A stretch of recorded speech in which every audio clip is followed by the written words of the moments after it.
전도서 3장 14절과 전도서 3장 18절 19절에 충격적인 말씀이 기록이 되어 있습니다. 먼저 전도서 3장 14절 말씀에 이런 말씀이 기록되어 있죠. 하나님께서 행하시는 모든 것은 영원히 있을 것이라. 그 위에 더할 수도 없고 그것에 덜할 수도 없나니 하나님이 이같이 행하시면 사람들이 그의 앞에서 굉해하게 하려 하심인 줄을 내가 알았도다 라는 말씀이죠. 하나님께서 행하시는 일, 하나님은 행동하시고 일을 행하시고 사건을 일으키시는 분이신데 하나님께서 그 하시는 일은 영원히 더할 수도 없고 뺄 수도 없는 한치의 오차도 없이 변치 않는 완벽한 일을 하시는 하나님이시라는 것입니다.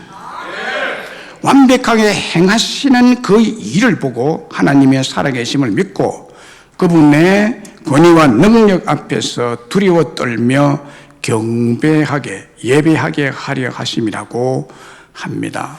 그리고 그 다음 구절 전도서 3장 18절 19절에 충격적인 말씀이 기록이 되어 있어요. 여기 보면요, 내가 내 마음속으로 이르기를 인생들의 일에 대하여 하나님이 그들을 시험하시리니 그들이 자기가 짐승과 다름없는 줄을 깨닫게 하려 하심이라 하였노라. 인생이 당하는 일을 짐승도 당하나니 그들이 당하는 일이 일반이라. 다 동일한 호흡이 있어서 짐승이 죽음같이 사람도 죽으니 사람이 짐승보다 뛰어남이 없음은 모든 것이 헛되미로다. 이게 왜 충격적이냐는 거예요. 여기에 대해 설명을 드릴게요. 사람이 짐승보다 뛰어남이 없대요. 짐승과 같다. 어떤 경우는 짐승보다 못한 인간이다. 뭐 이런 말을 많이 듣잖아요. 그죠? 짐승보다 뛰어남이 없으므로 그 인생의 삶이 헛된 짐승보다 못하다는 충격적인 말씀이죠. 인생이 만물의 영장이고 자기가 제일 똑똑하고 뛰어난 존재라고 생각하며 살아왔는데 어떻게 성경에서 어떻게 하나님이 사람이 짐승보다 나은 것이 없다고 하느냐 하는 것입니다. 그런데 보세요. 인생이 아무리 똑똑하고 뛰어난 존재를 할지라도 그가 하나님 없이 즉 하나님을 믿지 않고 무신론자로 살아간다면 짐승과 똑같이 본능적으로 살아간다는 것입니다. 이 본능적으로 사는 삶. 인간의 본능이 뭐죠? 본능적 욕구, 식욕, 무욕, 권세를 갖고 싶은 권세욕, 성욕 등등이죠. 이 인간의 본능적인 욕구는 죽음보다 강합니다. 그래서 이 강력한 본능적 욕구를 제어할 수 없기 때문에 오히려 짐승보다 못한 악한 죄를 범하며 사니까 짐승보다 못하고 악하게 살아간다는 것입니다. 짐승의 세계를 살펴보세요. 강한 본능의 욕구 충족을 위해서 살아가죠. 짐승의 세계에는 그의 본능을 제어할 아무런 장치가 주어져 있지 않습니다.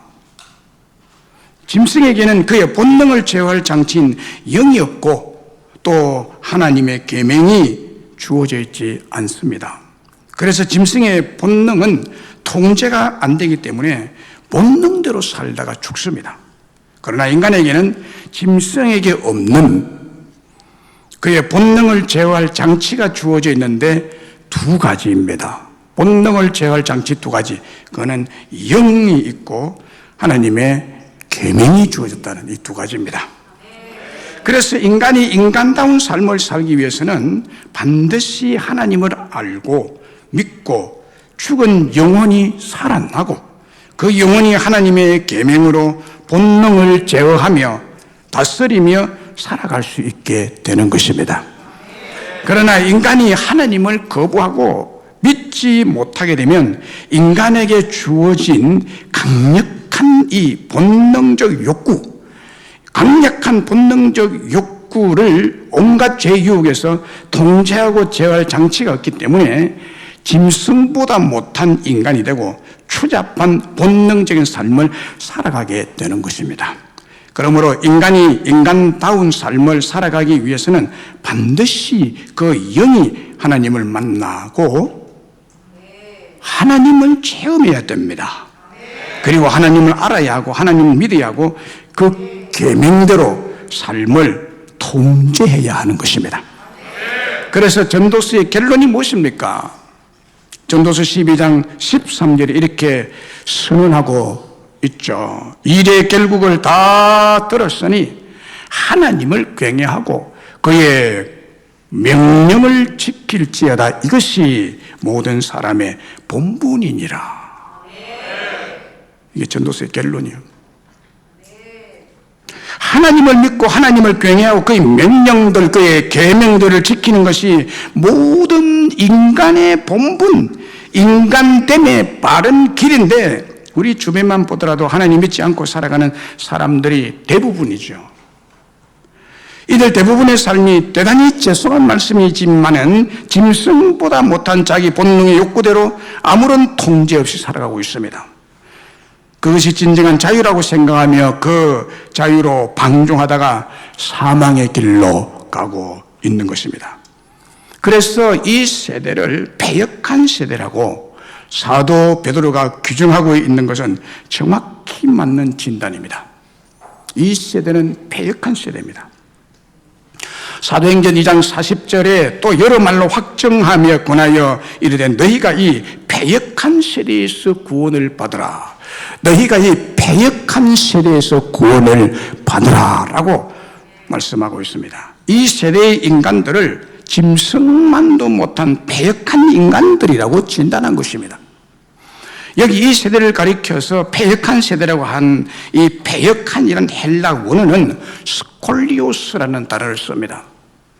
스콜리오스라는 단어는 죄에 빠져 본능적인 욕구대로 살아가는 인간에 대한 성경적 표현입니다.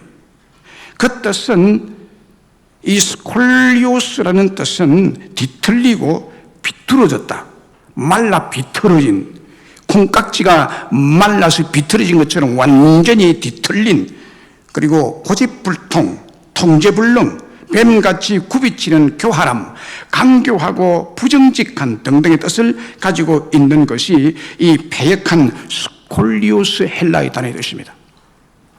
하나님을 알지 못하고 하나님을 믿지 않는 이 세대 사람들은 짐승같이, 뱀같이 구부러지고 꼬여있다는 뜻입니다. 짐승만도 못한 그 정확한 실태를 로마서 1장 21절로 32절에서 밝히고 있습니다. 시간 관계상 다음 말씀 못 드리지만 28절 이하에, 로마서 1장 28절 이하에 보면 이렇게 말씀하죠. 또한 그들이 마음에 하나님 두기를 싫어하며 하나님께서 그들의 그 상실한 마음으로 내버려 두사 합당하지 못한 일을 하게 하셨으니 모든 불의, 추악, 탐욕, 악의가 가득한 자요, 시기, 살인, 분쟁, 사기, 악독이 가득한 자요, 수군수군하는 자요, 비방하는 자요, 하나님께서 미워하시는 자요, 능욕하는 자요, 교만한 자요, 자랑하는 자요, 악을 도모하는 자요, 부모를 거역하는 자요, 우매한 자요, 배약하는 자요, 무정한 자요, 무자비한 자라. 그들이 이 같은 일을 행하는 자는 사형에 해당한다고 하나님께서 정하심을 알고도 자기들만 행할 뿐만 아니라 또한 그런 일을 행하는 자들을 옳다고 하고 함께 동조하느니라. 이것이 하나님 없는 사람들, 더럽고 추하고 역겹고 비열하고 죄와 악으로 뒤틀렸고 삐뚤어진 짐승보다 못한 사람들의 본능적 욕구를 추구하는 모습입니다. 그 로마서 1장 21절에서 32절에서 밝히고 있는 거예요. 얼마나 추한지. 남자는 남자끼리, 여자는 여자끼리 동성연애를 한다라고. 얼마나 추잡한지, 역겨운, 짐승만도 못한, 짐승도 그래 안 해요. 그런데 이런 짐승만도 못한 패역한 세대 사람들 중에서 구원을 받으라고 말합니다. 구원받아야 되는 거예요. 그래서 구원받는 길을 베드로 사도가 제시해 주고 있죠. 사도행전 2장 38절에 베드로 이르되 너희가 회개하여 각각 예수 그리스도의 이름으로 세례를 받고 예수 그리스도의 이름을 세례를 받고 죄 사함을 받으라. 그리하면 성령의 선물을 받을 것이라고 했습니다. 그리고 사도행전 16장 30절 31절에 보면은 사도 바울도 같은 진리를 말씀하고 있죠. 선생들이여 내가 어떻게 하여 구원을 받으리까? 주 예수를 믿어라. 주 예수를 믿어라. 그리하면 너와 내 집이 구원을 받으리라. 할렐루야. 예수를 믿어야 구원을 받는 거예요. 그러면 예수님을 믿으면 구원을 받는다는 뜻이 무슨 뜻일까요? 예수를 믿으면 구원을 받는 뜻이 뭐냐? 오늘 본문에서 말씀하고 있는데 그것은 심히 큰 능력의 보배를 우리가 선물로 받는다는 뜻입니다. 예수를 믿으면 구원을 받는다는 말씀의 뜻은 심히 큰 능력의 보배를 우리가 우리 마음속에 선물로 받는다는 거예요. 오늘 본문 6절과 10절에 어두운 데에 빛이라 말씀하셨던 그 하나님께서 예수 그리스도의 얼굴에 있는 하나님의 영광을 아는 빛을 우리 마음에 비추셨느니라. 참 놀라운 말씀이 기록되어 있는데요. 하나님이 어두운 심령에 빛을 비춰주신대요. 우리가 이 보배를 질그릇에 가졌으니 이는 심히 큰 능력은 하나님께 있고 우리에게 있지 아니함을 알게 하려 함이라. 우리가 사방으로 우겨쌈을 당하여도 쌓이지 아니하며 답답한 일을 당하여도 낙심하지 아니하며 박해를 받아도 버림받지 아니하며 거꾸로 뜸을 당하여도 망하지 아니하리라. 우리가 항상 예수의 죽음을 몸에 짊어지면 예수의 생명이 또한 우리 몸에 나타나게 하려 함이라. 본문에 보배란 말과 질그릇이 대조적으로 언급되어 있죠. 먼저 질그릇이 뭡니까? 질그릇은 아주 연약하고 볼품없는 그릇, 쉽게 깨어져서 못 쓰게 되는 가치 없는 그릇이 질그릇입니다. 질그릇 살려면 어디든지 가서 살 수 있어요. 돈 한 몇천 원만 주면 질그릇. 이 질그릇이 바로 짐승 같은 인간, 금수 같은 인간, 전적으로 범죄 타락한 짐승만도 못한 인간을 떠나고 있습니다. 너무 쉽게 짐승같이 변하는 인간상을 표현한 것이 질그릇이라는 표현이에요. 그리고 패역하여 뒤틀리고 비뚤어지고 고집불통, 통제불능, 교활하고 부정직한 질그릇 같은 인간이라는 뜻을 가지고 있습니다. 하나님을 알지 못하고 하나님을 믿지 않는 이 세대의 사람들은 짐승같이 뱀같이 구부러지고 꼬여있는 패역한 자들입니다. 반면에 보배란 말씀은 큰 능력을 가지신, 즉 전능하신 능력을 가진 하나님을 뜻합니다. 예수 그리스도의 얼굴에 있는 하나님의 영광스러운 전능의 능력이 보배라는 것입니다. 우리의 죄를 씻어주시고 십자가에 돌아가시고 다시 삶아 부활하신 사건을 일으키신 그 예수 그리스도가 우리 인생에게 패역한 인간들에게, 짐승만도 못한 인간들에게는 보배라는 거예요.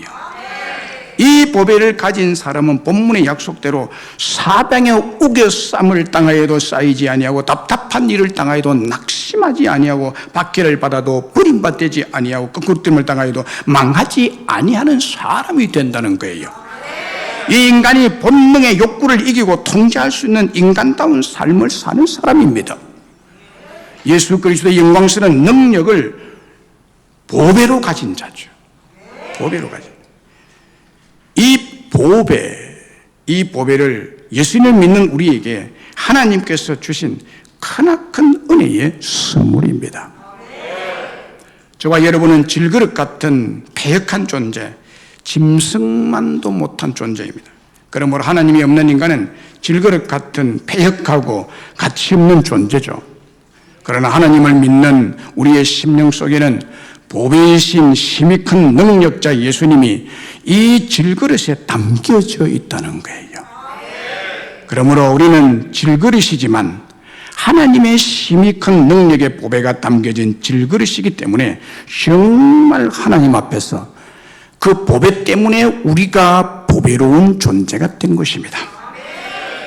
그래서 앞에서 말씀드린 대로 하나님이 없고 예수 그리스도가 없는 인간의 본능의 욕구를 통제하거나 컨트롤하거나 절제하게 하는 어떤 능력이었기 때문에 본능적 욕구가 발동할 때는 우는 짐승처럼 바뀌고 돌변하게 되고 짐승보다 못한 질그릇으로 떨어지고 마는 것입니다. 그런데 주 예수 그리스도를 믿는 자는 짐승 같은 질그릇 속에 이 놀라운 보배가 탄수 막대가 되어서 통제하고 절제하고 인내하고 계명을 지키도록 역사하는 것입니다. 그래서 인간다움이 나타나고 믿는 자답게 하나님의 영광의 빛을 바라면서 살 수 있게 되는 것입니다. 질그릇 같은 우리에게 예수님이 보배임은 틀림없는 진리입니다. 이 보배를 하나님께서 우리에게 선물로 주시다는 거예요. 선물로. 그러므로 참 그리스도인은 질그릇에 보배를 가진 존재입니다. 이 보배가 우리를 인간되게 합니다. 인생을 완전히 바꿉니다. 이 보배가 화학적 변화를 가져오는 변화입니다. 하나님의 형상을 회복시키는 능력입니다. 짐승같이 무서운 인간이 양같은 인간으로 바뀌는 능력이 보배이신 주 예수 그리스도의 생명입니다. 요한복음 10장 10절에 도둑이 오는 것은 도둑질하고 죽이고 멸망시키는 것뿐이요 내가 온 것은 양으로 생명을 얻게 하고 더 풍성히 얻게 하려는 것이라. 양으로 생명을 얻게 하고 더 풍성히 얻게 하기 위해서 예수님이 오셨대요. 그리고 누가복음 19장 10절에도 인자가 온 것은 잃어버린 자를 찾아 구원하려 함이라. 예수님께서 오신 것이 짐승같이 되어 인간성을 잃어버린 자, 소망을 잃어버린 자, 믿음을 잃고 사랑조차 잃어버린 자를 찾아서 구원하려고 오셨다는 것입니다. 이 구원자가 우리에게 얼마나 큰 보배가 되십니까? 이 보배를 하나님께서 저와 여러분에게 선물로 주셨다고 말씀하고 있습니다. 할렐루야.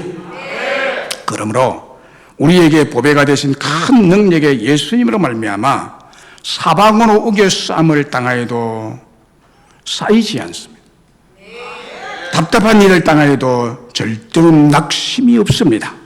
박해를 받아도 버림받지 아니하고 거꾸로 뜨림을 당하여도 그 자리에서 다시 일어서는 예수의 생명으로 망하는 법이 없습니다. 궁극적 승리와 완전한 승리의 은혜와 축복을 받은 인간이 되었다는 것입니다. 아무런 가치 없고 쓰레기통에 버려도 전혀 아깝지 않은 질그릇에 가장 귀한 보배를 담아주셨으니 감격이요 감탄이요 축복입니다. 이 얼마나 우리를 자유케 하며 담대하게 하며 최고의 감격과 희락을 주는 능력입니까? 요한복음 2장에 놀라운 사건을 알려주고 있죠. 예수님과 제자들이 가나 혼인잔치 집에 초청을 받아 가셨습니다. 그런데 혼인잔치 집에 가장 중요한 음식인 포도주가 떨어졌습니다. 포도주가 떨어졌어요. 우리나라도 뭐 잔치하면요, 뭐 술은 언제나 따라오죠. 그럼 우리나라는 술이 주된 음식 아닌데요. 이스라엘 나라 유대인들의 이 특별히 결혼식장에서는요, 포도주가 제1의 음식입니다. 이 포도주 떨어진 것은 이 큰일 난 일입니다. 어떤 집에는 포도주가 떨어지면 소송이 발생한다고 합니다. 그처럼 포도주가 중요합니다. 포도주가 떨어졌다는 것은 혼인잔치집에 큰 낭패가 일어난 것입니다. 그때 예수님께서 그 집에 있었던 정결 예식 때 사용하는 물 2-3통들이 돌항아리 6개가 있었는데 거기다 물을 아기까지 채우라고 합니다. 물을 가득 채우라. 다 채우고 난 다음에 바로 그것을 부어서 갖다 주라고 말합니다. 사람의 이성으로는 이해가 되지 않는 일을 시킨 거죠. 바로 물을 떠다가 갖다 주니까 포도주가 필요한 잔치 손님들에게 물을 갖다 주는 격이 된 거예요. 그런데 그 물을 다시 따라다가 주었더니 그것이 물이 아니라 포도주로 바뀌어 있었습니다. 포도주도 보통 포도주가 아니라 최상급 포도주로 가장 맛있는, 세상에서 찾아볼 수 없는 그런 맛있고 향이 있고 좋은 포도주 맛이 났습니다. 여러분, 예수님께서 물을 포도주로 바꾼 것입니다. 물이 변하여 포도주로 바뀐 것입니다. 물과 포도주는 완전히 다릅니다. 물은 물이요, 포도주는 포도주입니다. 원소 기호도 다릅니다. 완전한 변화, 화학적 변화, 근본적 변화를 일으키는 분이 주 예수 그리스도이십니다. 그분이 우리의 보배가 되신데 물 같은 인생, 짐승 같은 인생을 이렇게 뒤바꾸시는 큰 능력의 하나님이십니다. 실화를 바탕으로 한 영화 부르진 핫살이라는 영화가 있는데요. 그 영화에서 판결에 불만을 품은 피고가 재판장을 향해서 한마디 던진 말이 있습니다. 재판장을 향해서. 이게 재판입니까? 개판이지.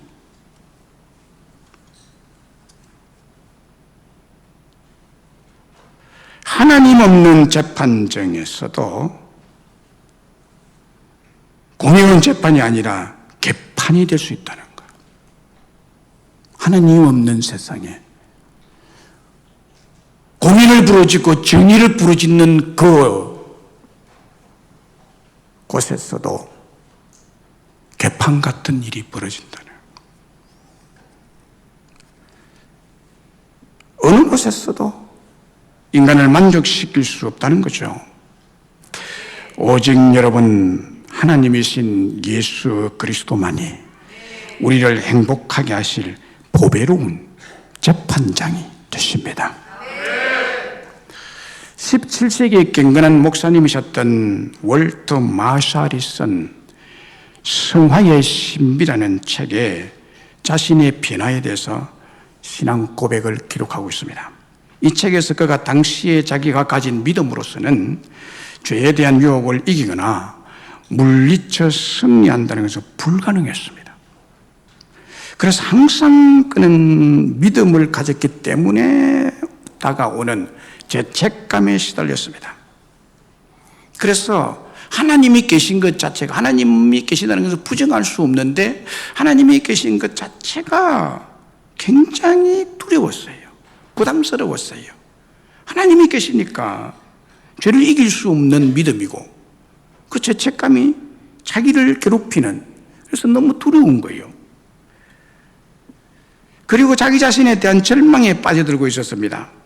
그가 이 문제로 너무나 괴로워하다가 청교도 신학자였던 토마스 굿윈을 찾아가게 됩니다.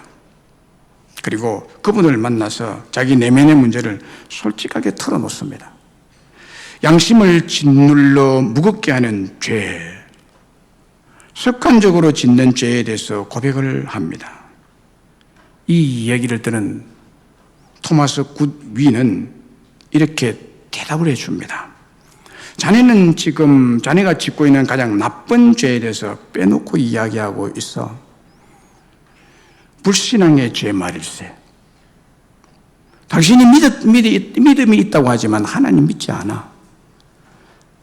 이게 가장 큰 죄야. 이 불신앙의 죄. 자네는 지금 자네의 죄악을 용서하시고 자네의 본성을 거룩하게 하시는 주 예수 그리스도를 진정으로 믿지 않고 있는 거야. 이렇게 말해줬습니다. 이 말을 듣고 월트 마샬은 큰 충격을 받습니다. 자기는 자기가 짓는 죄가 육체적인 음란이나 거짓말이나 거듭나지 못한 어떤 성품의 죄라고 생각했는데 그게 아니고 자기가 상상도 못 해본 끔찍한 죄, 가장 큰 죄, 가장 무서운 죄를 모르고 있었다는 것에 그가 충격을 받습니다. 그는 믿는다고 생각한 거예요. 그러나 전문적인 청교도 신학자가 들으니까 그는 완전히 깡불신자라는 거예요. 그리고는 믿는다고 죄책에 시달렸다는 거예요. 그래서 이 사실을 안 월트 마샬은 그 후로 그는 자기의 모든 죄를 용서하실 뿐만 아니라 자신의 패역한 본능 자체를 완전히 뒤엎어놓은, 뒤바꾼 예수 그리스도가 자기 안에, 그 질그릇 안에 살아 계시다는 사실을 믿고 자유를 누리게 되었다는 거예요. 여러분, 질그릇 같은 여러분 심령 속에 그 상처받기 잘하는 그 연약한 여러분의 약한 심령 속에 보배이신, 불변하신, 큰 능력이신, 보배이신 예수님이 계십니다. 찬송 149장을 지은 아이작 왓처는 힘이 큰 능력의 보배가 되시는 예수님의 십자가가 자기 안에 자신을 완전히 변화시켰다는 것을 믿음으로 받아들여 이렇게 노래하죠. 우리 찬송가 149장에 보면요, 주 달려 죽은 십자가 우리가 생각할 때 세상에 속한 욕심을 헛된 줄 알고 버리네. 죽으신 구주밖에는 자랑을 말게 하소서. 보혈의 공로 입어서 교만한 마음 버리네. 못 박힌 손발 보니 큰 자비 나타내셨네. 가시로 만든 멜류관 우리를 위해 쓰셨네. 온 세상 만물 가져도 주 은혜 못다 갚네.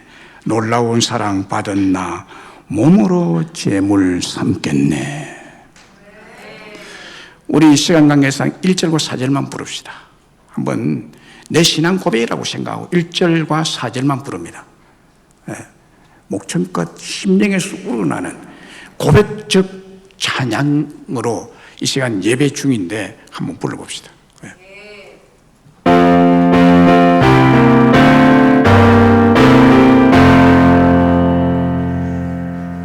주 달려 죽은 십자가 우리가 생각할 때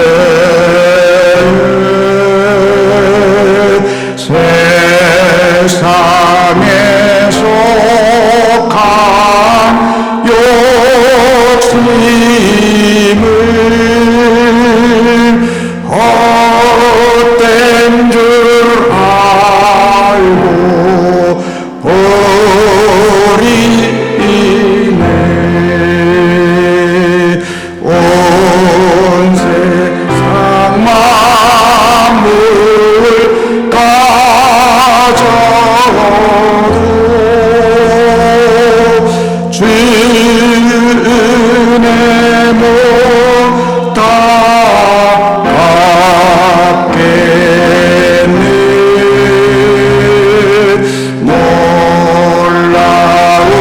사랑 받은 나 몸으로 죄를 삼겠네.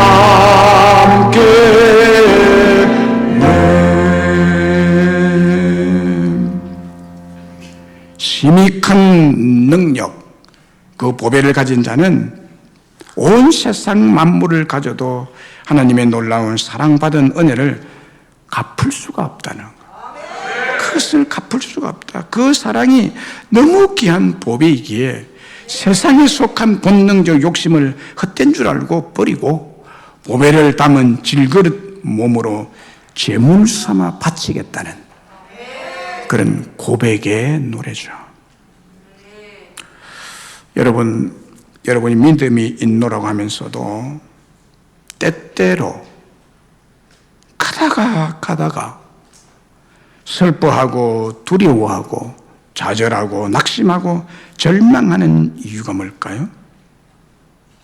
믿는다고 하지만은 왜 성경을 보면 이런 것이 다 없어졌다고 하고 심히 큰 능력이 나를 자유케 했다고 하는데 내 실제의 삶에서는 왜 가다가 때때로 심심하면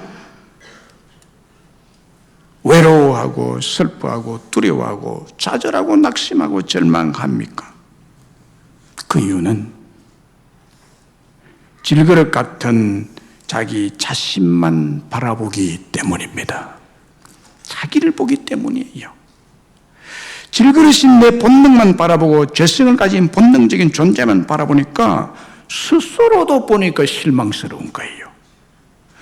질그릇 보세요. 실망스럽죠. 내가 질그릇같이 보이니까 얼마나 실망스러운 거예요. 이 꼴로 뭘 한다는 거예요. 슬프고 좌절되고 외롭고 낙심되고 두려워 떨게 되는 것이죠. 믿는다고 하지만 그런 거예요. 시선이 잘못된 거예요. 그러나 여러분, 슬퍼하고 외로워하고 두려워하고 좌절하고 낙심하고 절망할 이유가 여러분에게 절대로 없습니다. 보배가 되신 심히 큰 능력의 주님이 내 안에 살아계시기 때문입니다. 그래서 큰 능력의 하나님께서 우리의 절대 보배가 되어 우리를 본능의 강한 욕구를 이기고 승리하도록 큰 능력으로 지켜주실 줄 믿습니다. 왜 보배를 질그릇인 우리 속에 두셨을까요? 질그릇에 보배를 담아보면 이게 보통 문제가 아니죠. 큰 보석을 질그릇에 두는 사람 없어요. 비밀 금고에 두지. 그런데 하나님은요, 질그릇 같은 우리에게 크고 놀라운 능력인 보배를 우리에게 주셨대요. 왜 그랬을까요? 나와 함께 하시는 예수님만 바라보고 승리하도록 하기 위해서입니다. 그래서 여러분의 시선은 주님을 바라보셔야 됩니다. 큰 능력자 예수님이 내 속에 살아계시다는 그것을 바라보셔야 되는 거예요. 어두운 데 빛이 비치리라 말씀하셨던 그 하나님께서 예수 그리스도의 얼굴에 있는 하나님의 영광을 아는 빛을 우리 마음에 비추셨습니다. 그전에는 우리 심령이 어둡고 우리 심령이 캄캄하고 우리 심령이 무디였는데 하나님 우리 심령 속에 예수 그리스도의 얼굴에 있는 그 영광을 아는 빛을 비추셨대요. 여러분의 심령을 밝혀주셨대요. 하나님을 알 수 있도록, 하나님의 영광을 알 수 있도록, 예수 그리스도의 큰 능력의 영광을 알 수 있도록 우리에게 빛을 비추시고 마음을 밝히셨대요. 이 질그릇에 보배를 가졌다는 것을 알고 믿도록 하신 것입니다. 얼마나 놀라운 일인지. 하나님의 영광이 심히 큰 능력을 아는 계시의 빛이 우리 마음에 비추었기 때문에 우리의 보배가 되신 예수 그리스도의 얼굴에 있는 하나님의 영광을 바라보게 되었다는 거예요. 그게 이제 눈에 보이니까 그걸 바라보는 거예요. 너무너무 좋으니까. 질그릇 같은 여러분을 보지 마시고 내 속에 살아계시는, 그리고 그 얼굴에 하나님의 영광이 충만하게 있는 그분을 바라보시기를 바랍니다. 이 보배가 여러분 속에 함께 계시대요.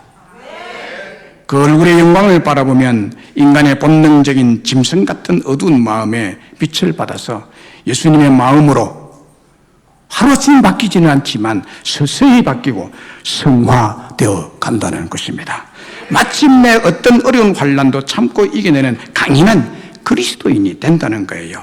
질그릇 속에 담긴, 즉 나와 함께 하신 이 보배이신 예수님만 바라보면 사방으로 우겨쌈을 당하고 답답한 일을 당하고 박해를 받고 심지어는 거꾸로 뜨림을 당하여서 다시는 일어설 수 없을 정도가 되었다 할지라도 쌓이지 아니하고 낙심하지 아니하고 버림받지 아니하고 망하지 아니하고 오히려 죽음에서 살아나신 예수의 생명이 우리 몸에 나타남으로 승리자가 될 줄로 믿습니다. 그리고 질그릇 같은 약한 자신을 바라볼 것이 아니라 죽음에서 살아나셔서 지금도 여러분 안에 살아계십니다. 예수님은 지금도 살아계셔서 역사하십니다. 성령을 보내주셔서 감화 감동 가르치시고 알게 하시는 분이십니다. 깨닫게 하시는 분이십니다. 이 큰 능력의 보배이신 주 예수님이 살아계심을 바라보세요. 그걸 바라보세요.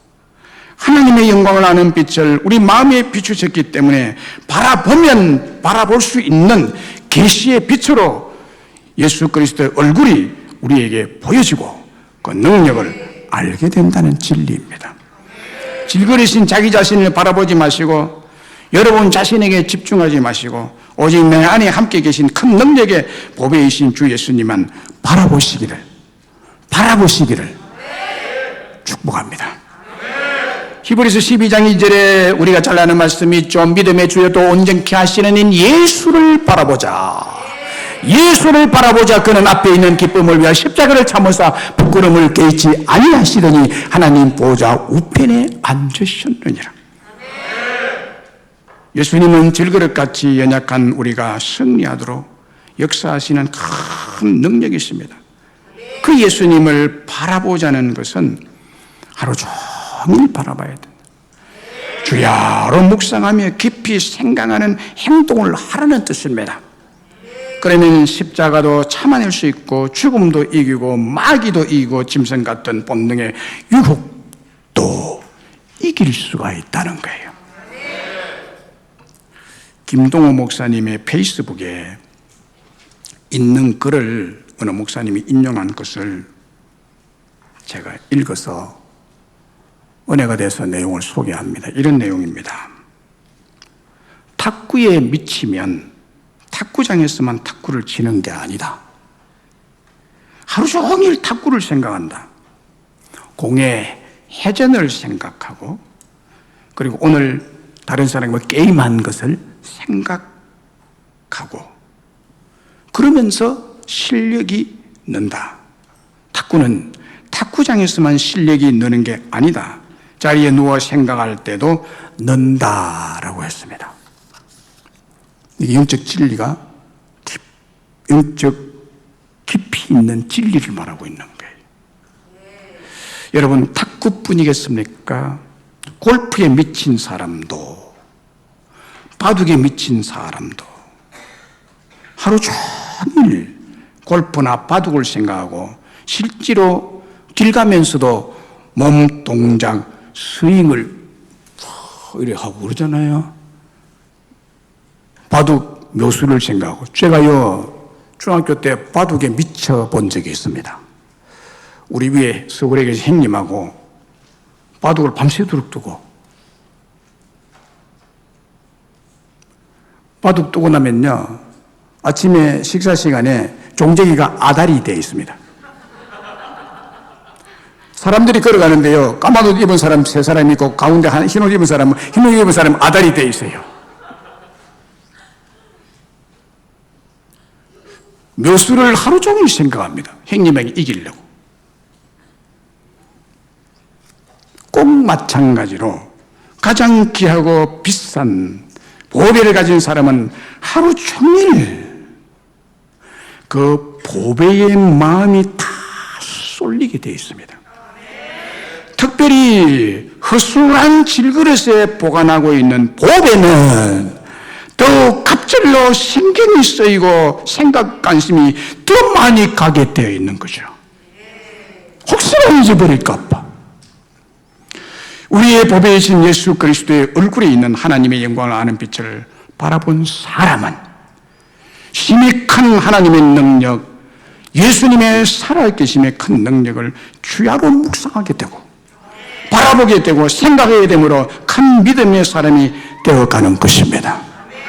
그런데 여러분, 세상의 바둑이나 탁구나 골프에 미치지 마시고 큰 능력의 영광을 가지신 예수님에게 미치세요. 예수님에게 미치라고요. 제가 서울 사랑교회 돌아가신 오카노 목사님에게 제자 훈련 받을 때요, 제일 첫 시간에 광인론을 합니다. 광인론. 미쳐라. 미친 사람이 돼야 된다. 어디에? 예수에게 미쳐라. 그래야 제자 훈련을 할 수 있다라고 인상 깊게, 그야말로 참 충격적으로 받아들였습니다. 내가 미치지 못했구나. 우리 예수님에 미치면 사람이 어떻게 될까요? 정신이 돌까요? 아니죠. 하나님의 본래 행상으로 다시 회복될 줄로 믿습니다. 세상에 미치고 마귀에게 미치고 정욕에 미치니까 정신 돌아버리지. 엉뚱한 데 헛것에 미치니까 돌아버리는 거죠. 예수에게 미치시기 바랍니다. 그분만 바라보세요. 하루 24시간 순간순간 예수를 바라보십시오. 여러분의 생명 속에 살아계신 주님이 계십니다. 그분께 집중하시라고요. 그리고 그의 계명을 지키셔야 됩니다. 그러면 하나님의 능력, 하나님의 권세, 하나님의 승리가 여러분의 승리가 될 줄로 믿습니다. 오늘 본문에 나타난 대로 우리가 사방으로 우겨쌈을 당하여도 절대로 쌓이는 법이 없을 것이고, 답답한 일을 당해도 낙심이 오지 않을 것이고, 박해를 받아도 버림받지 않고 거꾸름을 당해도 망하지 아니하는 당당하게 승리하고 이기는 여러분들이 될 줄로 믿습니다. 말씀을 믿습니다. 지금 우리는 교회역으로 사순절 기간에 있습니다. 사순절은 예수님께서 부활하시기 전 40일간 고난받으신 절기라는 뜻이죠. 오늘 설교를 시작하면서 다소 충격적인 말씀으로 시작했는데, 그것은 인간이 하나님 믿지 않고 거부하고 불신하고 살면 그 삶이 짐승보다 못한 삶으로 떨어진다고 성경이 선언하고 있다고 말씀드렸습니다. 짐승만도 못한 인간 세상에 베드로 사도는 패역한 세대라고 판단을 하고, 짐승만도 못한 이 패역한 세대의 사람들 중에서 구원을 받으라고 말씀했습니다. 그 구원의 길은 주 예수님을 믿는 것입니다. 예수님을 받아들이는 것입니다. 그래서 오늘 주 예수님에 대해서 그분의 보배로운 능력의 비밀을 여러분들에게 말씀드렸습니다. 예수님의 보배로우신 큰 능력이 짐승만도 못하게 만드는 본능적 욕구를 통제하고 제어하고 억누를 수 있다는 것입니다.